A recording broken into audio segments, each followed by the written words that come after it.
लोकसभा चुनावों में एनडीए का मुकाबला विपक्षी गठबंधन से होना तय है। विपक्ष का ये गठबंधन फिलहाल तो एकजुट है, लेकिन आगे चलकर ये एकजुट रह पाता है या नहीं, इस पर भी बहुत कुछ निर्भर करता है। लेकिन इन सब के बीच राहुल गांधी की सदस्यता बहाल होने के बाद से कांग्रेस ने बड़ी खुशफहमी पाल रखी है। कांग्रेस का ये मानना है कि भारत जोड़ो यात्रा और फिर सदस्यता बहाली, उसके बाद संसद में दिया गया राहुल गांधी का भाषण बड़ा बदलाव लाने जा रहा है। कांग्रेस ने तो उछल कर ये दावा कर दिया कि लोकसभा में पीएम मोदी के भाषण पर राहुल गांधी का भाषण भारी पड़ गया। दूसरी तरफ कांग्रेस के इन दावों पर बीजेपी ने पलट कर कह डाला कि कहां राजा भोज और कहां गंगू तेली। लेकिन इन दोनों पार्टियों के दावों के बीच एक सर्वे भी सामने आया है जो राहुल गांधी की हकीकत को बयां करने के लिए काफी है। लोकसभा में राहुल गांधी ने भाजपा की मौजूदा सरकार पर तीखे हमले किए। वहीं जवाब देते हुए प्रधानमंत्री नरेंद्र मोदी ने 2 घंटे 13 मिनट के भाषण से अपनी मंशा जाहिर कर दी। भारतीय राजनीति में दोनों ही काफी अहम राजनेता हैं। दोनों के भाषण भी चर्चा में हैं। अब सवाल 2024 के चुनाव से पहले दोनों की लोकप्रियता से जुड़ा है। किसे आम जनता ज्यादा सुनना पसंद कर रही है? कांग्रेस प्रवक्ता सुप्रिया श्रीनेत ने एक डाटा साझा कर दावा किया कि लोकप्रियता के मामले में राहुल गांधी पीएम मोदी को पछाड़ रहे हैं। कांग्रेस प्रवक्ता सुप्रिया श्रीनेत ने एक ट्वीट कर दावा किया कि लोकसभा में राहुल गांधी और पीएम मोदी के भाषणों में आम जनता ने राहुल गांधी को ज्यादा सुना है। सुप्रिया श्रीनेत ने लिखा कि एक बात तो साफ है कि लोग पीएम मोदी के जुमलों से अब ऊब चुके हैं। वो मोहब्बत की बात कर रहे हैं, जननायक को सुन रहे हैं। असल में कांग्रेस इन दिनों राहुल गांधी को अचानक जननायक कहने लगी। सुप्रिया श्रीनेत ने संसद टीवी की व्यूअरशिप का डेटा साझा किया और बताया कि राहुल गांधी को 3,50,000 लोगों ने सुना, जबकि पीएम मोदी को 2,30,000 लोगों ने सुना। इंडियन नेशनल कांग्रेस के यूट्यूब पर राहुल गांधी के भाषण को सुनने वालों की संख्या 26 लाख है, जबकि भाजपा के यूट्यूब पर पीएम मोदी को सुनने वालों की संख्या 6,50,000 है। कांग्रेस के फेसबुक पर राहुल गांधी को 73 लाख लोगों ने देखा सुना, वहीं पीएम मोदी को सिर्फ 11,000 लोगों ने सुना। कांग्रेस के ट्विटर अकाउंट पर राहुल गांधी को 23,000 लोगों ने सुना, जबकि भाजपा के अकाउंट पर पीएम मोदी को 22,000 लोगों ने सुना। सोशल मीडिया पर कांग्रेस की बढ़त को लेकर ऐसे दावे सुप्रिया श्रीनेत पहले भी कर चुकी हैं। उनके इस ट्वीट का जवाब देते हुए भाजपा ने एक डाटा साझा किया। दावा किया कि पीएम मोदी के अकाउंट पर पिछले 1 महीने में लगभग 79,90,000 एंगेजमेंट्स हुए हैं और राहुल गांधी के ट्विटर पर 1 महीने के अंदर 23,43,000 एंगेजमेंट्स हुए हैं। पिछले 3 महीने में पीएम मोदी के ट्विटर अकाउंट पर 2,77,00,000 तो राहुल गांधी के ट्विटर अकाउंट पर 58,23,000 एंगेजमेंट्स हुए। इन दावों के बीच अविश्वास प्रस्ताव पर संसद में किसका भाषण सबसे असरदार था, इन सबको लेकर सी वोटर्स ने एक सर्वे किया। सर्वे में प्रधानमंत्री नरेंद्र मोदी को सबसे अधिक 46% वोट मिले। 22% लोगों ने कहा कि राहुल गांधी का भाषण सबसे दमदार था। अमित शाह के भाषण को 14% लोगों ने पसंद किया। अन्य नेताओं के भाषण को 9% वोट मिले। 9% लोग इस सवाल का जवाब नहीं दे पाए। Bureau report, news of India. Jayant Chaudhary का मन अब डोलने लगा है। इसके पीछे वजह यह है कि जब से आरएलडी ने बीजेपी से नाता तोड़ा, उसके बाद से लोकसभा में एक सीट के लिए पार्टी तरस गई। पिछले 2 चुनावों में आरएलडी एक भी सीट जीतने में कामयाब नहीं हुई। हालात ये हो गए कि आरएलडी की मान्यता क्षेत्रीय पार्टी के रूप में भी खत्म हो गई और ये सब समाजवादी पार्टी के साथ गठबंधन का ही नतीजा है। यही वजह है कि जयंत चौधरी कभी विपक्षी गठबंधन की बैठक में शामिल होते हैं तो कभी लौटकर उसके खिलाफ बयान दे डालते हैं, फिर कभी विपक्षी गठबंधन को लेकर एकता की बात कह डालते हैं और फिर राज्यसभा में उसी विपक्ष को टोपी पहना देते हैं। इन सब के बीच बीजेपी के बड़े नेता और यूपी सरकार में मंत्री कपिल देव अग्रवाल ने जयंत चौधरी के बीजेपी के साथ जाने को लेकर बड़ा बयान दिया। उन्होंने इशारों में आरएलडी के अच्छे दिन याद दिलाए और कहा कि अगले चुनाव के लिए दोनों दलों के बीच गठबंधन का कोई भी निर्णय पार्टी हाईकमान की तरफ से लिया जाएगा। उन्होंने ये भी कहा कि 2009 के लोकसभा चुनाव में बीजेपी और आरएलडी के बीच गठबंधन था। जयंत चौधरी के नेतृत्व वाली पार्टी के लिए ये अलायंस सबसे फायदेमंद साबित हुआ था। तब आरएलडी ने 5 सीटें जीती थीं। 2024 का आम चुनाव करीब आ गया है। एनडीए और विपक्षी गठबंधन के बीच अपने अपने कुनबे बढ़ाने पर जोर दिया जा रहा है। दोनों गठबंधन ज्यादा से ज्यादा छोटे दलों को साथ लाने की पुरजोर कोशिश में लगे हैं। यूपी में भी इसी कवायद को जमीन पर उतारा जा रहा है। पिछले दिनों बीजेपी के पुराने सहयोगी ओम प्रकाश राजभर की पार्टी को अलायंस में शामिल किया गया। आरएलडी 2014 और 19 के आम चुनाव में कोई सीट नहीं जीत पाई। योगी सरकार में मंत्री अग्रवाल ने यह भी दावा किया कि आरएलडी के मतदाता आज बीजेपी को अपनी पसंद बना रहे हैं। उन्होंने कहा कि 2009 के लोकसभा चुनाव में आरएलडी का बीजेपी के साथ गठबंधन था और उसे 5 सीटें मिली थी। बाद में चुनावों में निचले सदन में उनका कोई सांसद नहीं बन पाया। उन्होंने कहा कि इसका मतलब ये है कि रालोद के लिए बीजेपी के साथ गठबंधन सबसे फायदेमंद साबित हुआ। उन्होंने कहा कि अगले साल की शुरुआत में लोकसभा चुनाव में वे बीजेपी के साथ गठबंधन करेंगे या नहीं, इसका फैसला भाजपा नेतृत्व और जयंत चौधरी करेंगे, ये मेरा काम नहीं है। अग्रवाल ने जोर देकर कहा कि बीजेपी ने रालोद को हमेशा सम्मान दिया और रिजर्वेशन दिया। आरएलडी ने 2022 का उत्तर प्रदेश विधानसभा चुनाव सपा के साथ मिलकर लड़ा था। 403 सदस्यीय उत्तर प्रदेश विधानसभा में रालोद के 9 विधायक हैं। अग्रवाल ने कहा कि जहां तक बहुजन समाज पार्टी का सवाल है, वह समय के साथ कमजोर हो गई है। पारंपरिक वोटर्स भाजपा को पसंद कर रहे हैं। भले ही बीजेपी उनकी पहली पसंद ना हो, लेकिन दूसरी पसंद जरूर है। प्रधानमंत्री नरेंद्र मोदी ने उन्हें सुरक्षा, संरक्षण दिया, उनके विकास और सक्षम बनाने के लिए काम किया। वे इसे देख रहे हैं। कहा, कानून और व्यवस्था की स्थिति में सुधार भी हुआ है। Bureau report, news of India. अवैध तरीके से भारत में घुस आई पाकिस्तान की सीमा हैदर की जब पोल खुली तो रातों रात सोशल मीडिया स्टार बन गई। हालत ये कि अब उसको लेकर फिल्म बनाने तक की तैयारी है। इन सारे ड्रामों को देखकर राज ठाकरे भड़क गए और अमित जानी द्वारा बनाई जा रही फिल्म कराची टू नोएडा को लेकर कई लोगों की तरफ से धमकियां भी मिली हैं। अब राज ठाकरे की महाराष्ट्र नवनिर्माण सेना ने सीमा हैदर को धमकी दी है। मनसे नेता अमेय खोपकर ने कड़ी चेतावनी देते हुए कहा कि इस तरह का ड्रामा बंद किया जाना चाहिए, नहीं तो मनसे की कार्रवाई का सामना करने के लिए तैयार रहें। अमेय खोपकर ने मराठी में ट्वीट किया और कहा कि पाकिस्तानी नागरिकों का इंडियन फिल्म इंडस्ट्री में कोई स्थान नहीं, हम इस रुख पर कायम हैं। पाकिस्तानी महिला सीमा हैदर इस समय भारत में है और ऐसी अफवाह भी थी कि वो आईएसआई की एजेंट है। हमारी इंडस्ट्री में कुछ क्षणिक प्रसिद्धि के लिए वे सीमा हैदर को एक्ट्रेस बनाने की कोशिश कर रहे हैं और इन देशद्रोही निर्माताओं को शर्म कैसे नहीं आएगी। इसे तुरंत बंद करें, नहीं तो मनसे की ओर से कार्रवाई के लिए तैयार रहें। सीमा हैदर पाकिस्तान से नेपाल के रास्ते भारत आई। सीमा और सचिन दोनों ग्रेटर नोएडा के गांव में रह रहे हैं। दोनों ने नेपाल में ही मार्च महीने में शादी भी की। सीमा का यह दावा है कि अपना धर्म परिवर्तन भी उसने करवा लिया। भारत में आने के बाद वो लगातार सुर्खियों में है। दूर दूर से लोग उससे मिलने के लिए पहुंच रहे हैं। इस बीच नोएडा में कराची टू नोएडा फिल्म की शूटिंग भी शुरू हो गई और उसके ऑडिशन वाले सीन वायरल हो रहे हैं। प्रोड्यूसर ने और अधिक जानकारी हासिल करने के लिए सीमा हैदर के पति गुलाम हैदर को भी भारत बुलाया है। फिल्म के प्रोड्यूसर अमित जानी ने कहा कि हम दुनिया को बताना चाहते हैं कि पबजी खेलने के दौरान ये प्रेम कहानी कैसे सामने आई, सीमा भारत कैसे आई और क्यों। हम अपनी फिल्म से इन तत्वों को बताना चाहते हैं, इसलिए हम सीमा हैदर के बारे में हर जानकारी इकट्ठा कर रहे हैं। पाकिस्तानी सीमा हैदर ग्रेटर नोएडा के रबुपुरा इलाके में रहने वाले सचिन मीणा को कोरोना महामारी के दौरान पबजी खेलते हुए प्यार करने लगी थी और इसके बाद सीमा पहले नेपाल गई और फिर वहां से होटल में सचिन के साथ मुलाकात हुई और दोनों ने चोरी छिपे ग्रेटर नोएडा में आकर रहना शुरू कर दिया। Bureau report, news of India. Assam में हुए परिसीमन में कई लोकसभा और विधानसभा की सीटों में कटौती की गई है। एससी और एसटी की सीटें बढ़ा दी गई हैं। इसको लेकर चुनाव आयोग ने अपनी अंतिम रिपोर्ट जारी कर दी है। इस रिपोर्ट के सामने आने के बाद बोडो जनजाति समुदाय बेहद खुश है, लेकिन विपक्ष नाराज है। उनका कहना है कि इससे मुस्लिमों के लिए चुनाव लड़ने के मौके कम हो गए हैं। राज्य के 14 लोकसभा और 126 विधानसभा क्षेत्रों के नए सिरे से सीमांकन किए जाने के बाद एक लोकसभा और 19 विधानसभा सीटों के नाम भी बदल दिए गए हैं। परिसीमन से मुस्लिमों में खलबली मच गई है। जिन सीटों के नाम बदले गए हैं, एक लोकसभा सीट का नाम काजीरंगा होगा। इसके अलावा 19 में से एक विधानसभा क्षेत्र मानस कहलाएगा। ये नाम राज्य के 2 बाघ समृद्ध यूनेस्को विश्व धरोहरों में शामिल है। पंचायत एवं शहरी निकाय स्तर पर किसी तरह का बदलाव नहीं किया गया है। नए परिसीमन में राज्य की 28 विधानसभा सीटों को अनुसूचित जाति और अनुसूचित जनजाति के लिए आरक्षित घोषित कर दिया गया है। इनमें से 5 विधानसभा सीटों के मुस्लिम बाहुल्य होने के कारण यहां से हमेशा अल्पसंख्यक समुदाय से विधायक चुने जाते रहे हैं। अब ये आरक्षित कैटेगरी में आ गए हैं।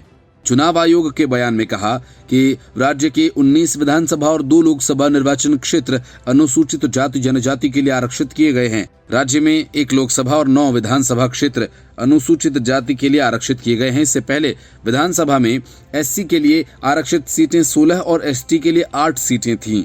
बोडोलैंड क्षेत्र में विधानसभा क्षेत्रों की संख्या 11 से बढ़ाकर 15 कर दी गई है। मानकचार विधानसभा क्षेत्र का नाम बदलकर बीर सिंह जरुआ, साउथ सलमारा का नाम मानकचार, मानिकपुर का सृजन ग्राम, रूपसी का पकाबे टबारी, गोवर्धन का मानस, बदरपुर का करीमगंज नॉर्थ, नॉर्थ करीमगंज का करीमगंज साउथ और साउथ करीमगंज का पथरकंडी कर दिया गया है। निर्वाचन आयोग ने कहा कि सबसे निचली प्रशासनिक इकाई को ग्रामीण क्षेत्रों में गांव और शहरी क्षेत्रों में वार्ड के रूप में लिया गया है। इसके अनुसार गांव और वार्ड को पहले जैसा ही रखा गया है और इसमें किसी तरह का बदलाव नहीं किया गया। जिन मुस्लिम बाहुल्य क्षेत्रों को आरक्षित घोषित किया गया, वहां से अब मुस्लिम उम्मीदवार चुनाव नहीं लड़ सकेंगे। इसमें कहा गया कि रिपोर्ट को अंतिम रूप देने से पहले 1200 से अधिक आवेदन पर विचार किए गए। आयोग को प्राप्त सुझावों और आपत्तियों में से 45% का अंतिम आदेश में समाधान किया गया। 1976 के बाद से असम में पहली बार परिसीमन किया गया।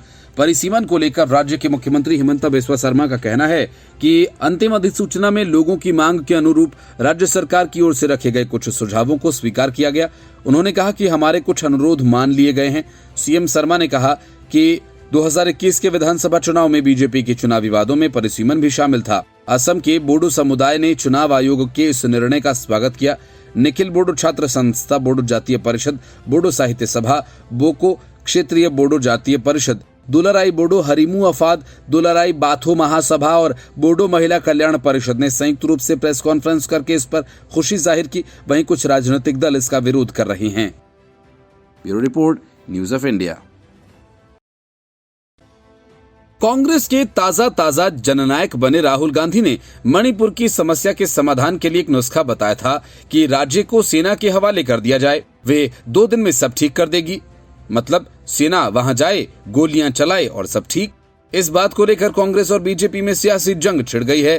ताजा पलटवार असम के मुख्यमंत्री हिमंत बिस्वा शर्मा की ओर से किया गया। 9 अगस्त को अविश्वास प्रस्ताव पर चर्चा में शामिल हुए राहुल गांधी ने लोकसभा में कहा था कि हिंदुस्तान की सेना मणिपुर में 1 दिन में स्थिति नियंत्रण में ला सकती है। इस बात को वे तब से अब तक कई बार दोहरा चुके हैं। राहुल गांधी के इस बयान को लेकर बीजेपी नेताओं ने उन्हें घेरा। हिमंत बिस्वा शर्मा ने कहा था कि सेना कुछ भी हल नहीं कर पाएगी। वो दी गई स्थिति में केवल अस्थायी रूप से कुछ शांति ला सकती है, लेकिन समाधान गोलियों से नहीं, दिल से निकलेगा। इसके बाद कांग्रेस ने प्रधानमंत्री नरेंद्र मोदी के एक पुराने ट्वीट, जब वो प्रधानमंत्री नहीं थे, को शेयर करते हुए पीएम और शर्मा पर निशाना साधा, जिसको पलटवार करते हुए असम के सीएम ने आरोप लगाया कि शाही परिवार का नागरिकों के खिलाफ सेना के इस्तेमाल का, उन पर गोलियों बरसाने का इतिहास हमेशा से रहा है। शर्मा ने ट्वीट किया और कहा कि अंदरूनी विवादों को निपटाने के लिए सेना और तैनात करना संगठन का प्राथमिक आदेश नहीं है। सेना की मुख्य जिम्मेदारी अपनी मातृभूमि को बाहरी खतरों और निश्चित रूप से छद्म युद्धों से बचाना है। हमारी आंतरिक समस्याओं का समाधान भीतर से करुणा और समझ के माध्यम से होना चाहिए। इसी के साथ सीएम शर्मा ने परोक्ष रूप से कांग्रेस पर हमला करते हुए ट्वीट में लिखा कि आपके शाही परिवार का हमारे साथी नागरिकों के खिलाफ सेना का इस्तेमाल करने और उन पर गोलियां बरसाने का इतिहास रहा है, चाहे वह आइजोल में हो या पवित्र अकाल तख्त में हो, जिसका दर्द और पीड़ा आज तक बरकरार है। सीएम शर्मा ने अपने बयान के वीडियो ट्वीट किया, जिसमें कांग्रेस ने उन्हें और पीएम मोदी को घेरा। वीडियो में सीएम शर्मा ने राहुल गांधी का जिक्र करते हुए कहा कि वो गलत बात है, भारतीय वायुसेना ने आइजोल में ऐसा किया, उन्होंने बम बरसाए और हिंसा कम हो गई। आज राहुल गांधी कह रहे हैं भारतीय सेना को हिंसा रोकनी चाहिए। इसका मतलब है कि सेना को नागरिकों पर गोलियां चलानी चाहिए। क्या ये उनका प्रिस्क्रिप्शन है? ये ऐसा कैसे कह सकते हैं? सेना कुछ भी हल नहीं कर पाएगी। इससे पहले कांग्रेस के आधिकारिक हैंडल से 2013 के एक ट्वीट का स्क्रीनशॉट शेयर किया गया था। तब नरेंद्र मोदी प्रधानमंत्री नहीं थे और इसी कारण कांग्रेस ने ट्वीट में लिखा था कि नरेंद्र मोदी के चहेते हिमंत बिस्वा शर्मा ने भारतीय सेना का अपमान किया है। हिमंता ने कहा कि आर्मी कुछ नहीं कर सकती। ये पहली बार नहीं जब बीजेपी नेताओं ने सेना के शौर्य और पराक्रम पर सवाल उठाए हों। खुद नरेंद्र मोदी ने सेना को कमजोर बताया है। देशद्रोह इनके खून में है। Bureau report, news of India. Kapil Sibal नहीं चाहते कि केंद्र सरकार कोई नया कानून बनाए और अगर बनाए उनकी पसंद को बनाए। मोदी सरकार के हर फैसले पर सवाल उठाने के और उससे पूरी तरह से घृणा करने वाले कपिल सिब्बल को संसद में पेश किया गया। भारतीय न्याय संहिता बिल पसंद नहीं आया। उन्होंने उसे पूरी तरह से नकार दिया और कहा कि अंग्रेजों का बनाया कानून उन्हें ठीक लगता है। सिब्बल ने आरोप लगाया कि औपनिवेशिक काल के भारतीय दंड संहिता यानी आईपीसी की जगह लाया गया भारतीय न्याय संहिता विधेयक राजनीतिक उद्देश्यों के लिए पुलिस की दमनकारी शक्तियों का इस्तेमाल करने की अनुमति देता है। राज्यसभा सांसद ने कहा कि एनडीए सरकार औपनिवेशिक युग के कानूनों को खत्म करने की बात करती है, लेकिन वो देश में तानाशाही लाना चाहती है। सरकार ऐसा कानून बनाना चाहती है जो न्यायाधीशों, लोक सेवकों और अन्य सरकारी अधिकारियों के खिलाफ कार्रवाई करने की अनुमति उन्हें दे। राज्यसभा सांसद कपिल सिब्बल ने आगे कहा, मैं जजेस को सावधान करने की सलाह देना चाहूंगा। ये बिल देश को अंधकार में धकेल देगा। ये न्यायपालिका की स्वतंत्रता के बिल्कुल विपरीत है। ये पूरी तरह से संवैधानिक है और ये साफ तौर पर देखा जा सकता है कि सरकार नहीं चाह रही कि इस देश में लोकतंत्र कायम रहे। आपराधिक कानूनों में आमूलचूल बदलाव लाने के लिए अमित शाह ने आईपीसी, आपराधिक प्रक्रिया संहिता यानी सीआरपीसी और भारतीय साक्ष्य अधिनियम की जगह लेने वाले लोकसभा में 3 विधेयक पेश किए, जिनमें अन्य चीजों के अलावा राजद्रोह के कानून को निरस्त करने और अपराध की एक व्यापक परिभाषा के साथ नए प्रावधान पेश किए जाने का प्रस्ताव है। केंद्रीय गृह मंत्री अमित शाह ने भारतीय न्याय संहिता यानी बीएनएस विधेयक 2023, सीआरपीसी की जगह लेने के लिए भारतीय नागरिक सुरक्षा संहिता यानी बीएनएसएस विधेयक 2023 और भारतीय साक्ष्य यानी बीएस विधेयक 2023 को पेश किया। भारतीय साक्ष्य विधेयक 2023 इंडियन एविडेंस एक्ट भारतीय साक्ष्य अधिनियम की जगह लेगा। कानून में बदलाव करने के लिए सरकार इंडियन पिनल कोड यानी आईपीसी की जगह धाराओं का संदर्भ देगी। पिछले कुछ सालों में आईपीसी में कई नई धाराओं को जोड़ा गया। इससे कई बार स्थिति साफ नहीं हो पाती थी। ऐसे में कानून को आज के समय के हिसाब से सही और स्पष्ट बनाने की कोशिश सरकार के द्वारा की गई है। सूत्रों का कहना है कि समय समय पर निर्भया, बलात्कार जैसी गंभीर घटनाओं और अदालती फैसलों के कारण 3 प्रमुख आपराधिक कानूनों में संशोधन हुए हैं, लेकिन जब बदलाव किए गए तो कई टुकड़ों में थे। भारतीय न्याय संहिता में आईपीसी की 511 धाराओं के बजाय 356 धाराएं होंगी, जिनमें से 175 में संशोधन किया जाएगा। सरकार ने कहा कि 8 नए खंड जोड़े गए हैं और 22 को निरस्त कर दिया गया है। अमित शाह ने कहा कि अंग्रेजों के जमाने के आपराधिक कानून अब बदल दिए जाएंगे। इसके अलावा मॉब लिंचिंग के लिए अब नया कानून बनाया जाएगा। केंद्र मॉब लिंचिंग के मामलों में मौत की सजा का प्रावधान भी करेगा। अमित शाह ने कहा कि मैं जो 3 विधेयक एक साथ लेकर आया हूं, इनमें Indian penal code, criminal procedure code और इंडियन एविडेंस कोड है और इसके साथ ही नाबालिग से रेप पर सजाए मौत का भी प्रावधान रखा गया है। नए कानूनों में महिलाओं और बच्चों के खिलाफ हुए अपराधों में सजा को प्राथमिकता दी गई है। Bureau report, news of India. Mumbai में होने वाली विपक्षी दलों की बैठक के पहले एक बार फिर खलबली मच गई है। वजह शरद पवार और अजीत पवार के बीच पुणे में हुई सीक्रेट मीटिंग है। ये मीटिंग इतनी सीक्रेट थी कि अजीत पवार सरकारी काफिला छोड़कर दूसरी गाड़ी से छिपते छिपाते आए। बैठक में शामिल होने के लिए जयंत पाटिल भी अपनी गाड़ी छोड़ किसी कार्यकर्ता की गाड़ी से गुपचुप पहुंचे। मीटिंग कोरेगांव के कारोबारी के बंगले पर हुई। करीब 1 घंटे चली इस मीटिंग में जयंत पाटिल भी मौजूद रहे। एनसीपी में फूट डालने के बाद अजीत पवार, शरद पवार के बीच ये चौथी बैठक थी। बैठक में किस मसले पर चर्चा हुई, इसकी जानकारी अभी तक सामने नहीं आई है, लेकिन विपक्षी गठबंधन का तापमान बढ़ाने के लिए ये काफी है। बैठक एक होटल में होनी थी, लेकिन किसी वजह से रद्द कर दी गई और बाद में ये बिजनेसमैन अतुल चोरडिया के बंगले पर हुई। चोरडिया पवार फैमिली के करीबी हैं। अजीत पवार और जयंत पाटिल मीडिया को चकमा देकर बैठक में शामिल हुए। अजीत सरकारी काफिला छोड़कर बैठक में पहुंचे। जयंत पार्टी के कार्यकर्ता की गाड़ी से रवाना हुए। बैठक के बाद कयास ये लगाए जा रहे हैं कि 2 गुटों में बटी एनसीपी फिर से एकजुट हो सकती है। सूत्रों का कहना है कि शरद पवार खुद 1-2 दिन में इस मामले को लेकर मीडिया से जानकारी साझा करेंगे। इससे पहले 16 और 17 जुलाई को अजीत पवार ने बागी विधायकों के साथ शरद से मुलाकात की थी। ये मीटिंग मुंबई के NCP office YB Chauhan centre में हुई थी। इस मुलाकात के बाद प्रफुल्ल पटेल ने कहा था कि कल मानसून सत्र शुरू होने से पहले हमने उनसे आशीर्वाद लिया था। आज सत्र शुरू होने पर हम दोबारा पवार साहब का आशीर्वाद लेने के लिए गए। हमने पवार साहब से निवेदन किया है कि वे पार्टी को एकजुट रखें। उन्होंने हमें सुना, लेकिन कोई जवाब नहीं दिया। एनसीपी अध्यक्ष शरद पवार और पार्टी के बागी गुट का नेतृत्व कर रहे उप मुख्यमंत्री अजीत पवार के पुणे में कारोबारी के आवास पर मुलाकात के बाद महाराष्ट्र में राजनीति गर्मा गई है। इस मीटिंग पर एनसीपी नेता अमोल मिटकरी का कहना है कि ये दोनों नेताओं के बीच पारिवारिक मुलाकात हो सकती है। Bureau report, news of India. Congress जिस दांव से मध्य प्रदेश जीतने की योजना बना रही थी, वो दांव उसे उल्टा पड़ता नजर आने लगा।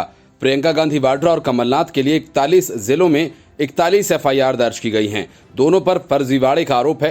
पूरा घमासान प्रियंका गांधी वाड्रा के एक ट्वीट से शुरू हुआ। बीजेपी के लीगल सेल ने इस मामले पर एक्शन लेते हुए 41 जिलों में प्राथमिकी दर्ज कराई है। बीजेपी के लीगल सेल ने न सिर्फ प्रियंका बल्कि कांग्रेस के एमपी इकाई के चीफ कमलनाथ के खिलाफ भी एफआईआर दर्ज कराई है।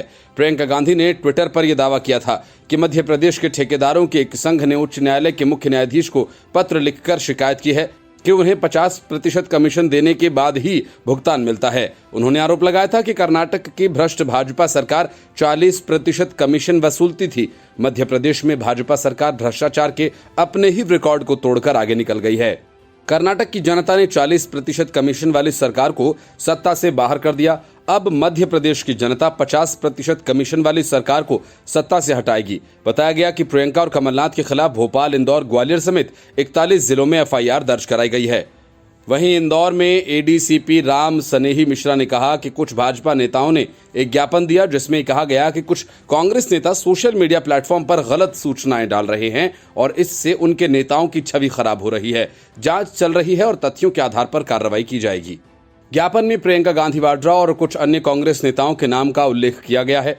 खुद एफआईआर दर्ज किए जाने की खबरों के बीच कांग्रेस नेता कमलनाथ ने भी प्रतिक्रिया दी। उन्होंने कहा कि हजारों मुद्दे हैं, बीजेपी कितने मामले दर्ज कराएगी? जब भ्रष्टाचार सामने आ गया है तो उनके पास क्या समाधान बचा है? मध्य प्रदेश के मतदाताओं ने मध्य प्रदेश के सीएम शिवराज सिंह चौहान को अलविदा कहने का फैसला कर लिया है। क्राइम ब्रांच के डीसीपी श्रुतकीर्ति सोमवंशी ने बताया कि 50% कमीशन मामले में इंदौर के बाद भोपाल में भी एफआईआर दर्ज की गई है। प्रियंका गांधी, कमलनाथ, अरुण यादव, शोभा ओझा और ज्ञानेंद्र अवस्थी जो पत्र में मध्य प्रदेश सरकार पर ठेकेदार से 50% कमीशन लेने का आरोप लगा रहे थे, उनके सोशल मीडिया आईडी के खिलाफ मामला दर्ज किया गया है। शिकायत पर एफआईआर दर्ज की गई। बीजेपी की शिकायत पर जिलाध्यक्ष सुमित पचौरी के खिलाफ आईपीसी की धारा 469, 500, 501 के तहत क्राइम ब्रांच में मामला दर्ज किया गया है। Bureau report, news of India.